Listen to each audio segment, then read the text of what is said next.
welcome back to another episode of Articulating with David Barnett.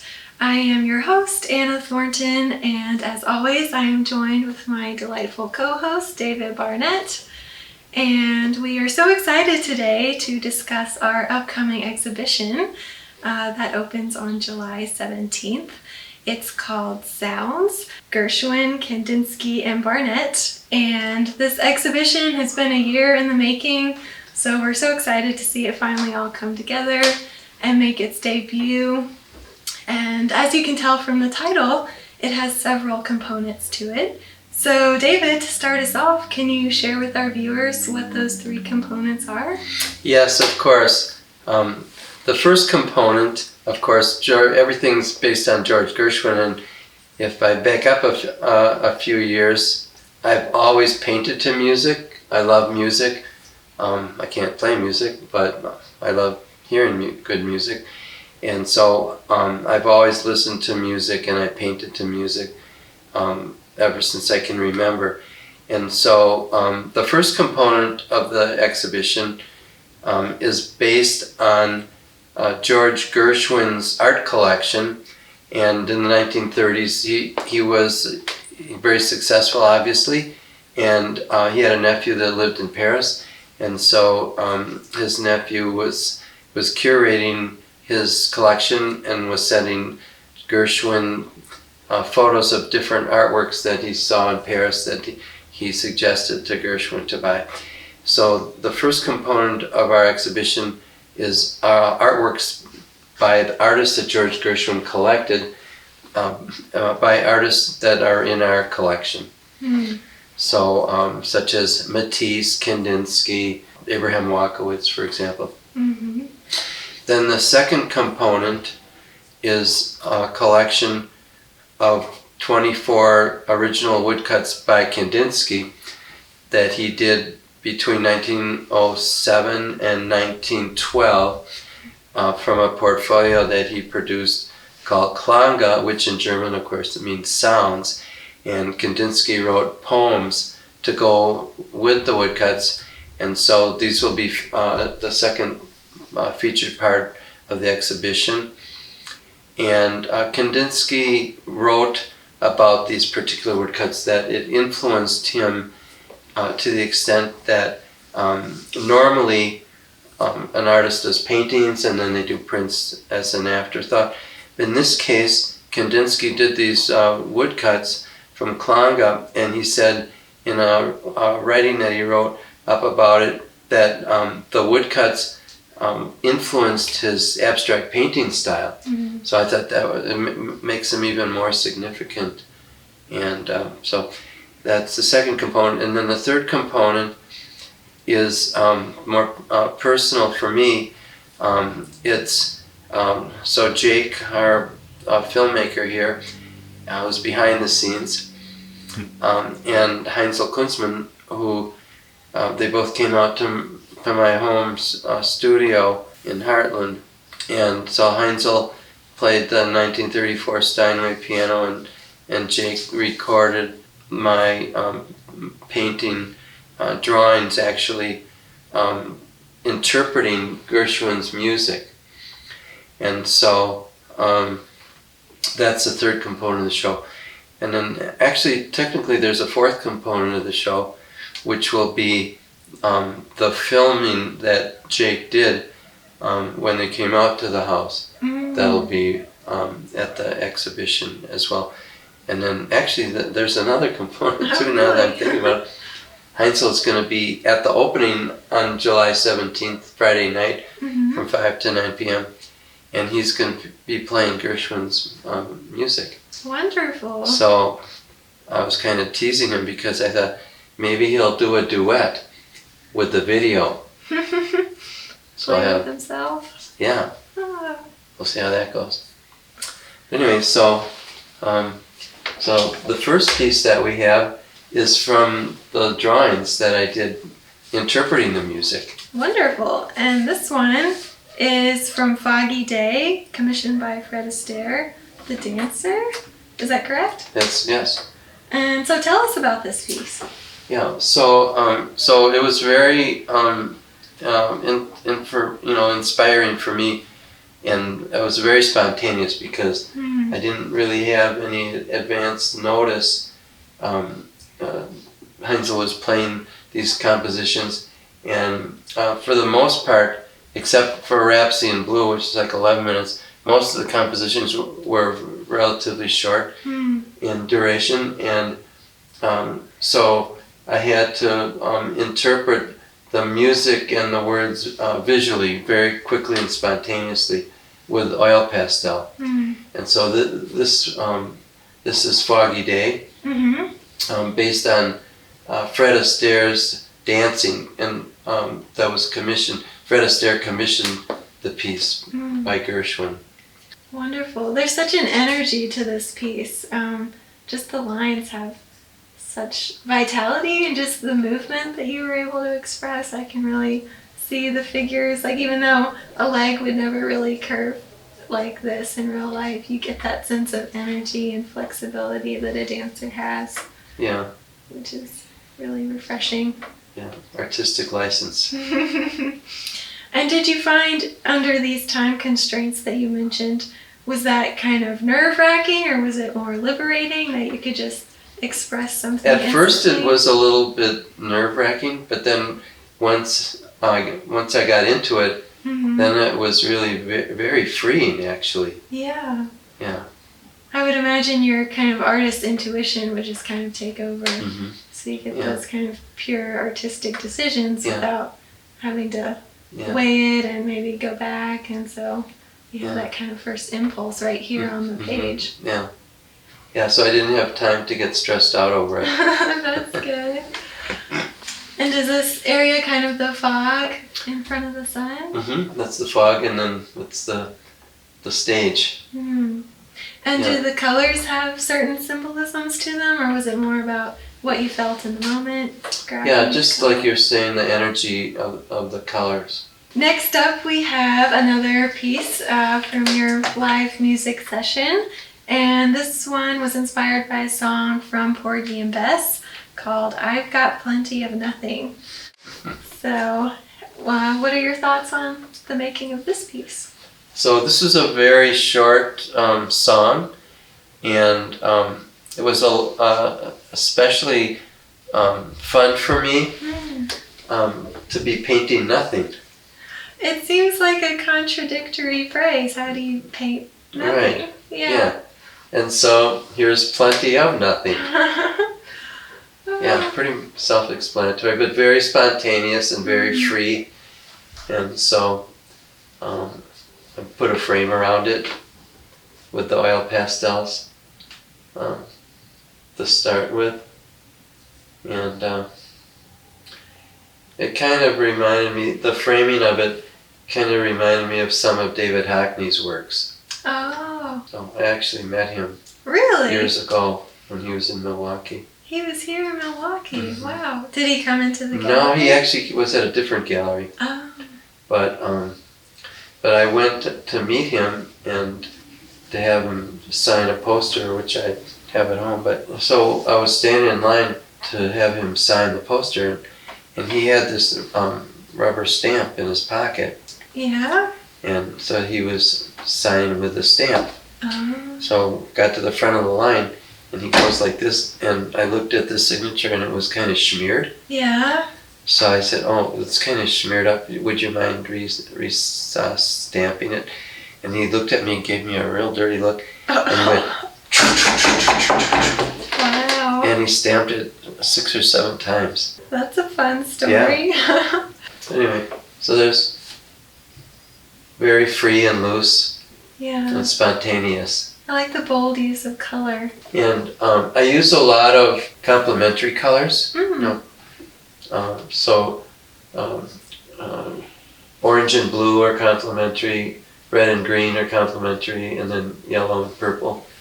And then I threw some black in there because the piano is a Steinway 1934 black ebony finish. Oh, that's a nice nod to the piece. So that's plenty of nothing. Wow. I like that you use the complementary colors because it kind of creates that sense of visual harmony, having these nice pairings. Mm-hmm. And I think that's pertinent because we're talking about kind of the relationship between music and art, and so there's ways in art to create those harmonies, kind of the same way musicians can do that with notes. So I think that's a really strong aspect of this piece. All right, so now we are moving on to the Gershwin component of the exhibition. So today we've picked out a few pieces that will be featured in the exhibition, and these are all works by artists that Gershwin collected. And so first up we have this piece by Paul Gauguin, and it's called Leda and the Swan. This is a zincograph, and it was actually a design for a plate, which is why the writing is backwards on here. But David, what was it about Gauguin you think that drew Gershwin's interest? Well, of course, I think the romantic aspects of his work, I think, probably intrigued him, and the color in his work. This particular piece, isn't in color, but in the 1880s and around the early 1890s, I think, Paul Gauguin actually did a fair amount of ceramics or pottery. Really? And so, of course, as you're saying, this was a preliminary drawing for a ceramic plate. Now, would he actually have a hands-on involvement in making the plates? He actually made them. Wow. Yeah. I was at an auction in New York in the 80s, and there was an incredible oil painting of a still life by Gauguin. And I wanted to buy it at the time. I mean, this was probably 1970s, I'm thinking. So 50 years ago. At the time, it was like a 30 by 24 oil, roughly.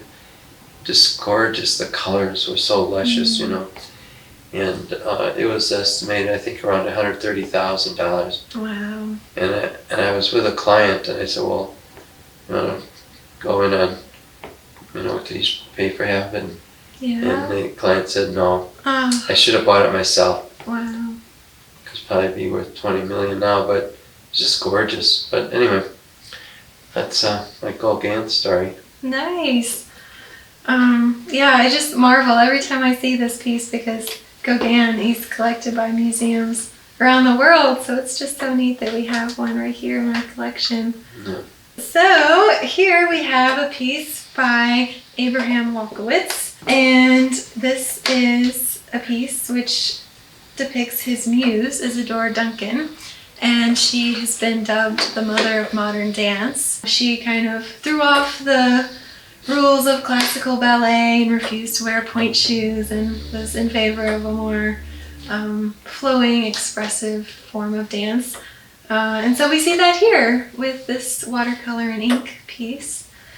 And I really get a sense of the gestural lines he used, which kind of remind me of some of your pieces that we just talked about.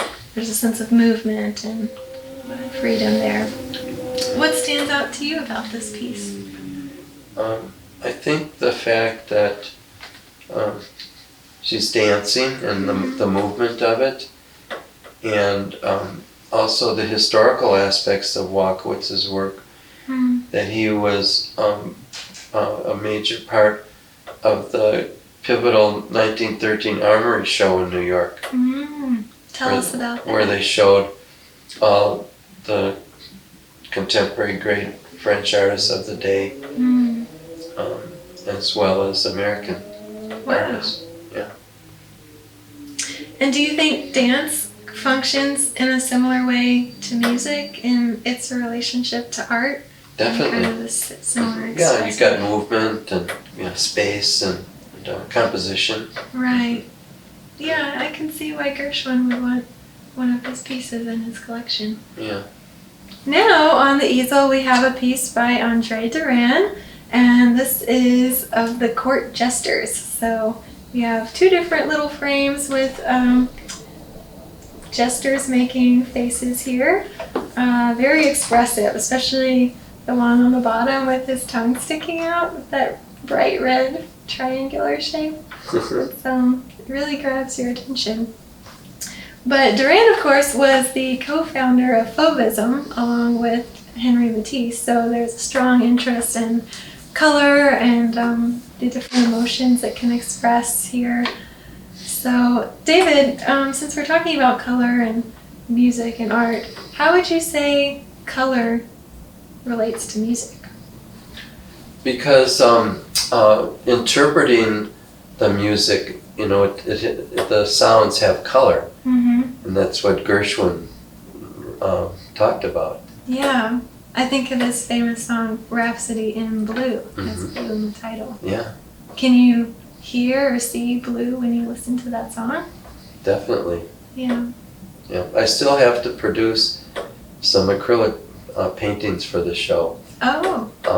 Based on Rhapsody in Blue. Oh, that's exciting. I'm working on that in my mind right now. Yeah. It's a 11-minute composition and it's very complex. So, but it's a piece that I heard when I was a child and had a profound effect on me. Yeah.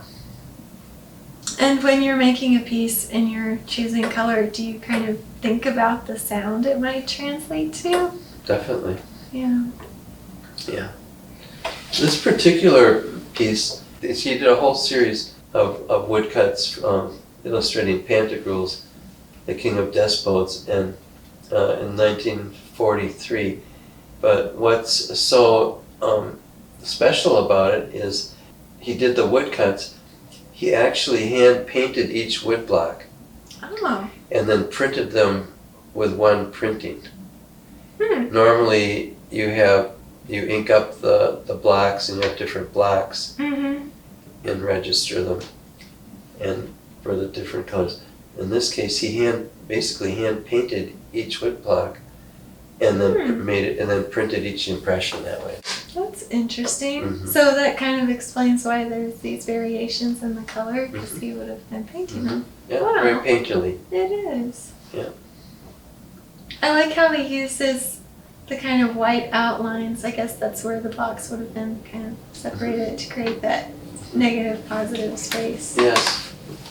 Yeah.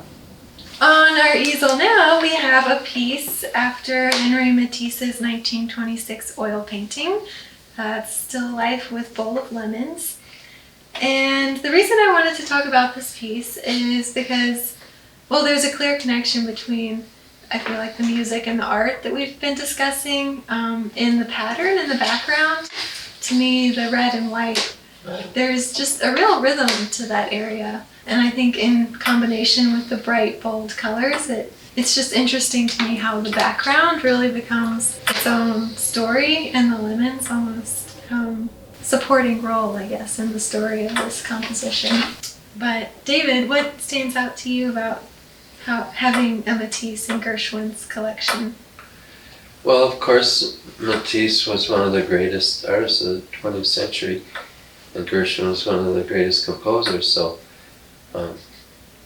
the two of them together is pretty powerful. It is. Yeah.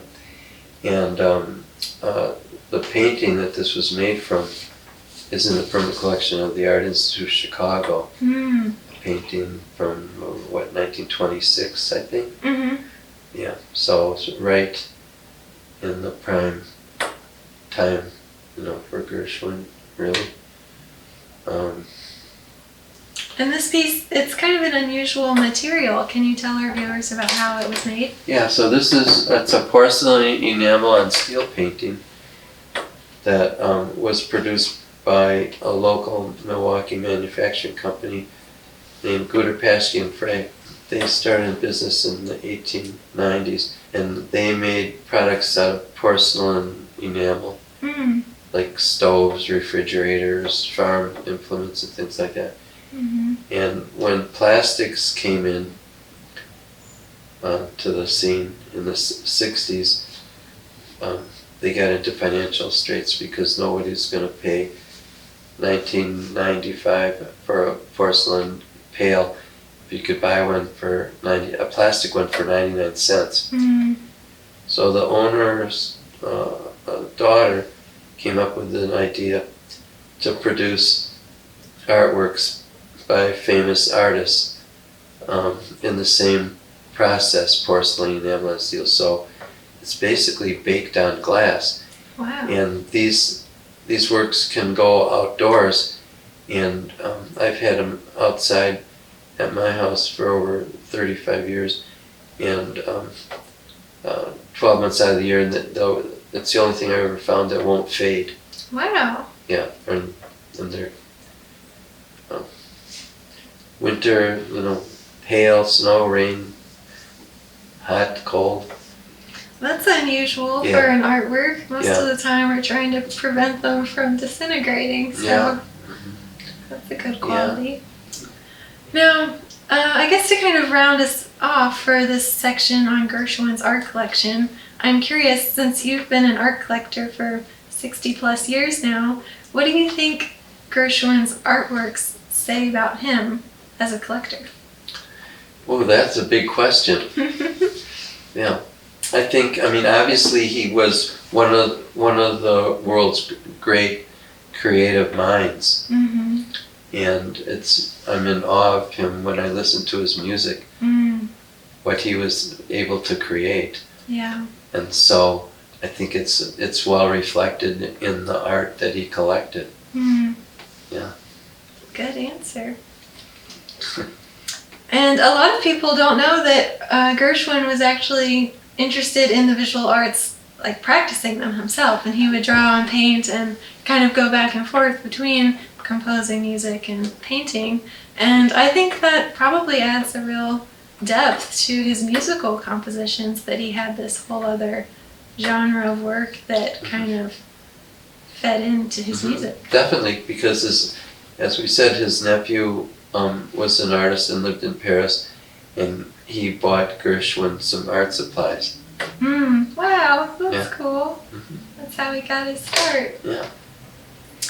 And I guess before we finish this section, I did find a good quote by Gershwin. He said, "Painting and music spring from the same sources.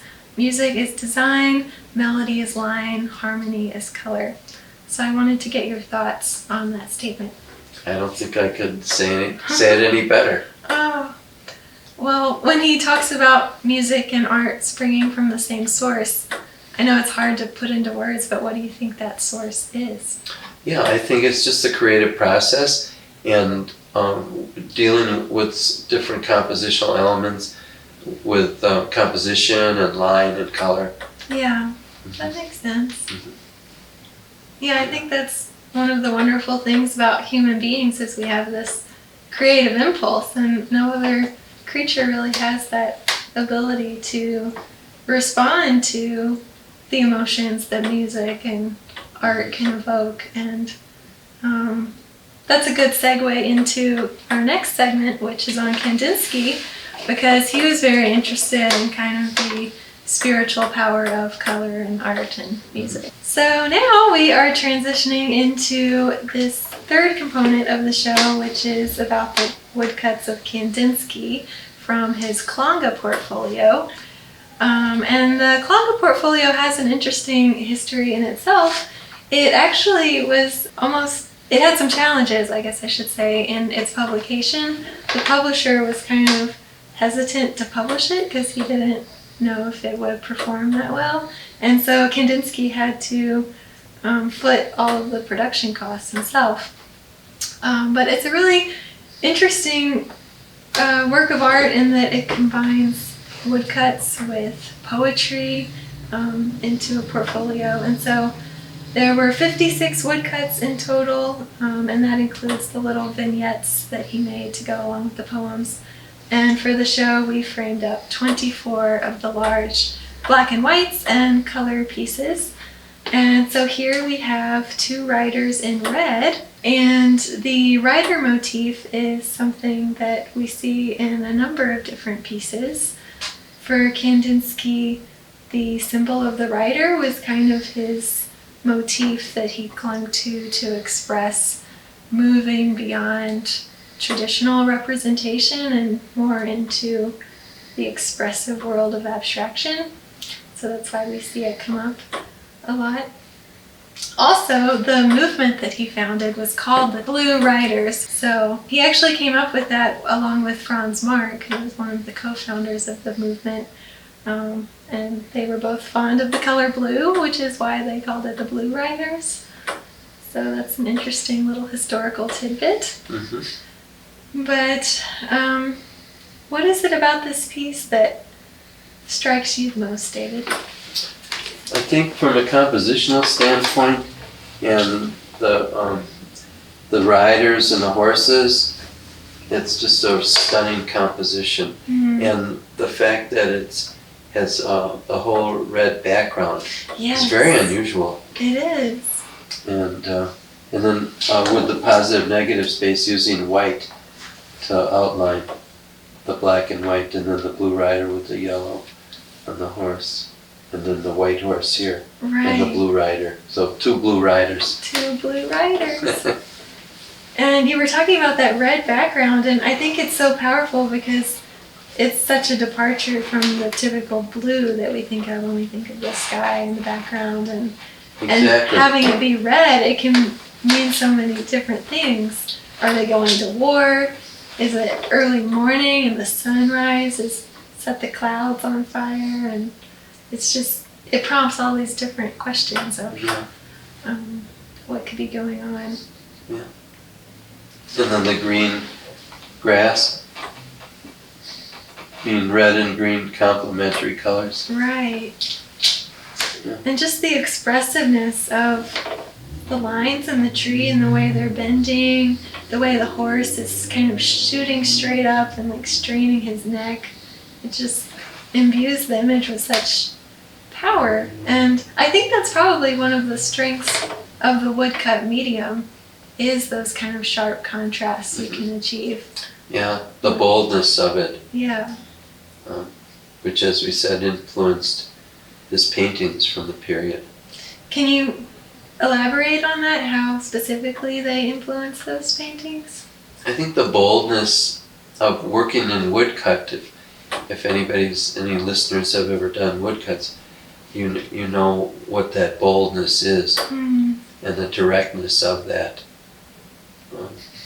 reflects itself in the results of his paintings.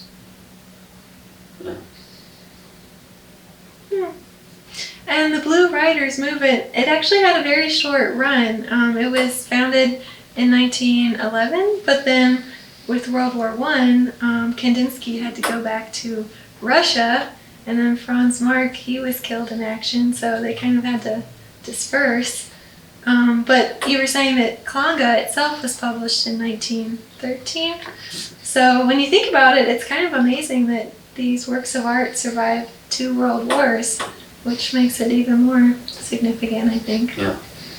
So here we have a piece called White Sound, and I wanted to include this piece because it builds on our discussion that we've been having about sounds and colors kind of interacting, and this piece is kind of a conundrum to me because, like the Plenty of Nothing piece, when it says white sound, usually when I think of white, that's the absence of color. So if it's an absence, how could it have a sound?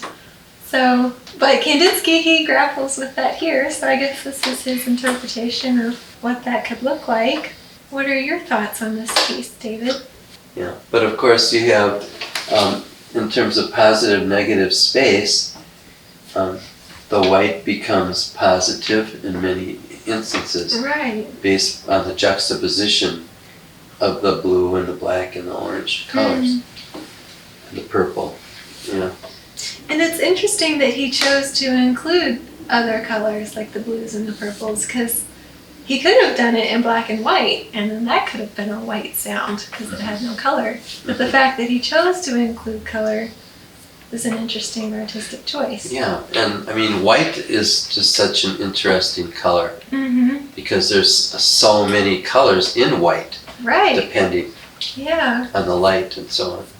And I feel like white too, it's, when I'm painting at least, I use a lot of white if I'm trying to capture light, because light, like that bright sunlight, can be white. So there's a lot of interesting associations with light. When I was thinking about this piece and trying to understand it, I did some digging to try to find some quotes that might shed some light on it. And so I did find one by Kandinsky talking about color. And he said, "The deeper the blue becomes, the more strongly it calls man towards the infinite, awakening in him a desire for the pure and finally for the supernatural. The brighter it becomes, the more it loses its sound until it turns into silent stillness and becomes white." Which is interesting because it's like he associates the absence of sound with white, with the stillness. So I still don't know if that answers the question, but it's an interesting, very profound little tidbit to reflect on. Yeah, very sophisticated guy. Yeah. So here we have our final piece called Improvisation 10. And I wanted to include this piece specifically because the title kind of relates to Kandinsky's interest in music. And he had a lot of musical terminologies in his titles, which is an interesting component of his work. And he actually would categorize his musically inspired pieces in 3 different categories. There were impressions, improvisations, and compositions. So improvisations were the most, I guess, unstudied, you might say. He would kind of see something in real life and respond to that, while improvisations and compositions were more abstracted and more just intuitive, I suppose. So here we have one of his improvisations. And this piece also is in black and white, so the forms themselves kind of become the main focus of the piece between that positive and negative space. David, are there any musical elements like rhythm or harmonies that kind of present themselves to you when you look at this piece? Yes, definitely. The balance of forms and the contrasts and elements, and actually just being in black and white, like as if you're writing a musical score. Right, that's true. And as Jake so astutely pointed out, you have 2 figures, a woman here and a man here, embracing. Wow. Which of course, it reminds me of the classic Rodin sculpture, The Kiss. Oh yes, that is a good one. And Edvard Munch's The Kiss. Thank you. Yeah, what I love classic about, universal theme. Yes, it is universal. But what I love about these improvisations is that there's these little hints of reality, like you can kind of gather themes like the kiss or other things, but then he leaves room for the viewer to kind of bring their own interpretation to the lines that they're seeing, and really becomes unique to each viewer's experience of it, I think. I mean, like these lines here, it's almost like a score. Like, the lines in a score. Right. Well, Kandinsky wrote extensively on his kind of beliefs on the relationship between art and music. He wrote a kind of treatise called Concerning the Spiritual in Art. And to finish us off, I thought I would leave us with one of his quotes about art and music from this book. And he said, "Color is the keyboard, the eyes are the harmonies, the soul is the piano with many strings. The artist is the hand that plays, touching one key or another to cause vibrations in the soul." So I just love that today we got to see so many artists playing their music out on the paper and the keyboard, and yeah. That is so poetic and so poignant and so profound. Thanks for sharing that with us. You're welcome. Well, to all of our listeners, I hope you enjoyed this more philosophical deep dive into the connection between art and music. And everything that we talked about today was really just a small taste of what the exhibition is going to display. So we hope you will all make time to come and see it with your own eyes and ears yourself in the gallery. And again, that opens July 17th. And if you enjoyed today's podcast, we would love it if you could like and subscribe so that we can keep bringing new content your way. And that's it for us today. We'll see you all next time. Thanks for listening. Bye.